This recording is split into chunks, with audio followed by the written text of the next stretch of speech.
দুনিয়ার কোনো বাহাদুরি কাজে আসবে না, ধন সম্পদ কোনো কাজে আসবে না, আমার ব্যবসা বাণিজ্য কোনো কাজে আসবে না, এটা আমরা সবাই জানি।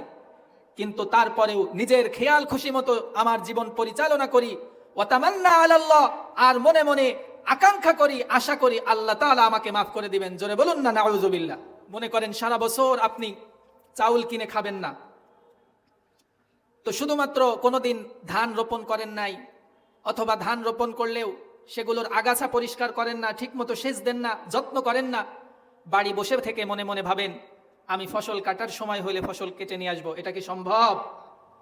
সুতরাং যেই ব্যক্তি চাউল কিনে খাবে না এই আশায় বসে থাকে, অথচ সে ধান রোপণ করে না, আগাছা নিড়ায় না, পানি দেয় না, যত্ন করে না, ওই ব্যক্তি যেমনি ভাবে নির্বোধ, ঠিক তদ্রুপ ভাবে আশা করে আল্লাহ তাআলা আমাকে মাফ করে দেবে, কিন্তু নিজের খেয়াল খুশি মতো জীবন পরিচালনা করে সেও নির্বোধ। জোরে বলুন ঠিক কিনা?